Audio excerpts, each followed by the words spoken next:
Oh, so I've had a pretty interesting last 12 hours or so. It's about 11:30 in the morning today, right now. Basically, last night I finally kind of got to sleep pretty well. I found like a nice soft little grass spot on a hill here, and I dozed off pretty quick. But I woke up. Well, basically, I didn't even really wake up. I just turned over in my sleep, like kind of like half awake, and I swear something like right outside my tent growled at me, like a deep, low, like grrr, and I like froze in fear, and like I just tried to stay super still, but I could like hear my heart beating, and every time it beat, I could feel my chest like moving the sleeping bag a little bit. So I was really kind of scared. And not even like a minute after I heard that growl, like it was like three deep, low growls, like, and it felt like something pretty like ferocious. And not even like a minute after that, a horse in the field next to me basically just started screaming bloody murder for like 10-20 seconds.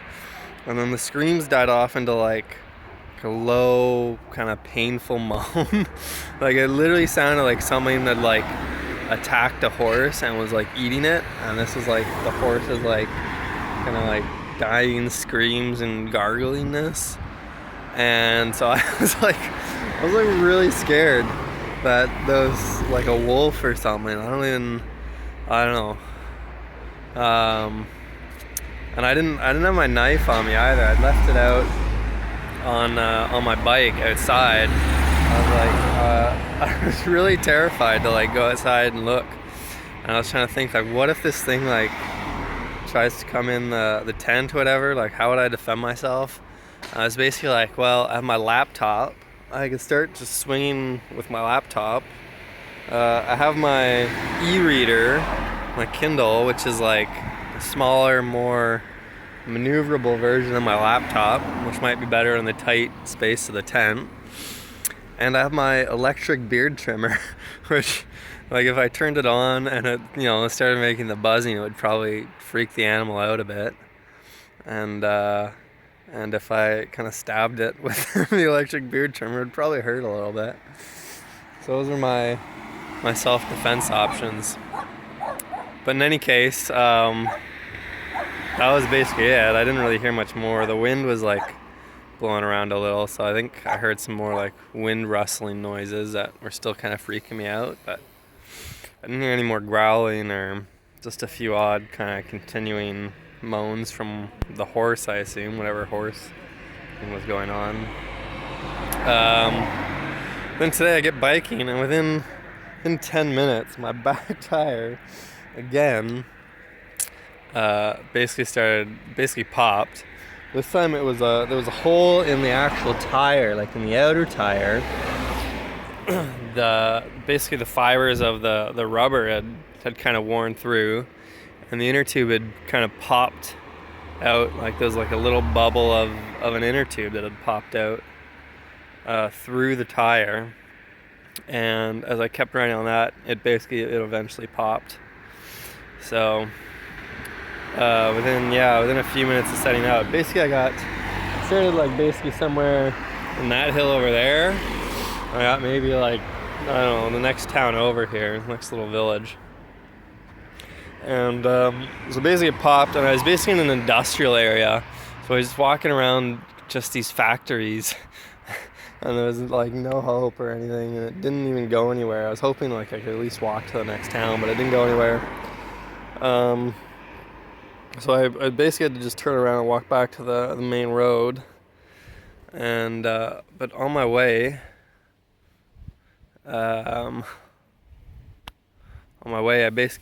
truck came up behind me, like a flatbed truck, and I saw it was empty, so I gave him the little thumbs up.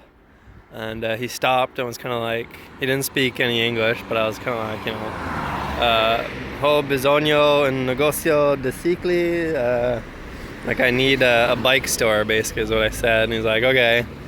I was kind of trying to say like, oh, nord, like to the north. But he ended up taking me back to the town I started in this morning. But he apparently knew the guys there, so he walked in and he was kind of like, oh, hey, how's it going, blah, blah. And yeah, so it was funny. It was just when I was at my wit's end, like in that industrial area, it was like I'm really kind of screwed here. It's gonna be a long walk or someone. And then I was just like, don't worry, something's gonna work out. Basically, as soon as I started thinking that, like thinking positively, this guy with the truck came up and he drove me right to the bike store that he was friendly with. We had a little chat. I told him I was from Canada. He was like really kind of laughing and like, wow, crazy. So it was fun. I got to the bike store and like gave me a new tire and a new tube, and the guy put it on himself. And it cost me 25 euros, which was less than I thought it would be, so I'm pretty happy with that. And then I just got biking again, and I came across this little bottega right here,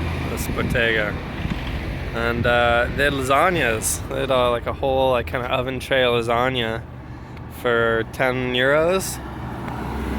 So that was a bit of a splurge, but it's kind of like I haven't had a good lasagna yet in Italy, and so it was a mushroom lasagna. It was kind of like with a white kind of sauce and cheese. So it wasn't like your standard lasagna. It was really kind of interesting.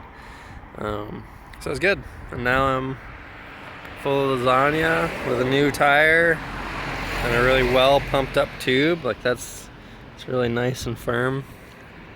I'm about to get going on to Bologna. It's probably, I don't know, something like 100 to 90 kilometers going through this river valley. I think most of it's going to be uphill. But then once I get to Bologna, it's going to be pretty flat to Milan.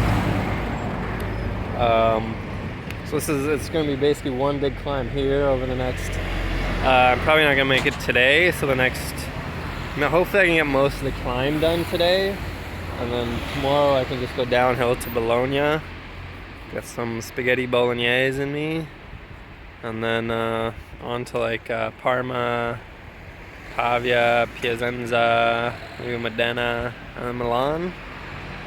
We'll see.